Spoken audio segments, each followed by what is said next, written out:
బామ్మర్ది సంతోషం కోసం రేవంత్ రెడ్డి గారు చేసిన ఈ కుంభకోణం ఈరోజు దేశవ్యాప్తంగా చర్చ జరుగుతూ ఉంది. అసలు మేము ఇది బయటపెట్టిన తర్వాత మొదటిసారి ఢిల్లీలో coal ministry emergency Singareni board meeting పెట్టింది. చరిత్రలో ఎప్పుడు జరగలే.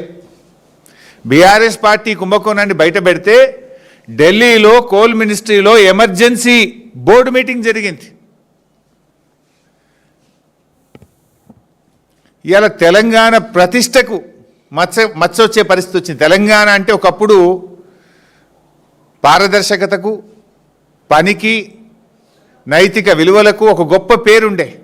కానీ రేవంత్ రెడ్డి చేసిన ఈ బొగ్గు స్కామ్ వల్ల తెలంగాణ ప్రతిష్టకు మసకబారే పరిస్థితి ఏర్పడ్డది. గతంలో మీ అందరికీ గుర్తే ఉంది, యూపీఏ ప్రభుత్వంలో కూడా ఒక కోల్ స్కామ్ జరిగింది. నాటి కోల్ గేట్ స్కామ్ ఎట్లయితే యూపీఏ ప్రభుత్వ పతనానికి దారితీసిందో, నేటి ఈ బొగ్గు కుంభకోణం కాంగ్రెస్ ప్రభుత్వ పతనానికి ఇవాళ బీజం పడ్డది. నాటి యూపీఏ కోల్గేట్ స్కామ్ దాదాపు 1,80,000 కోట్ల స్కామ్ ఆ రోజు మొత్తం దేశాన్ని కుదిపింది. నాటి యూపీఏ కాంగ్రెస్ ప్రభుత్వ పతనానికి ఆ రోజు నాంది పడ్డది.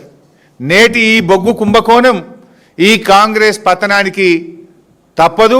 ఇది కాంగ్రెస్ పతనానికి ఇలా బీజం పడ్డది.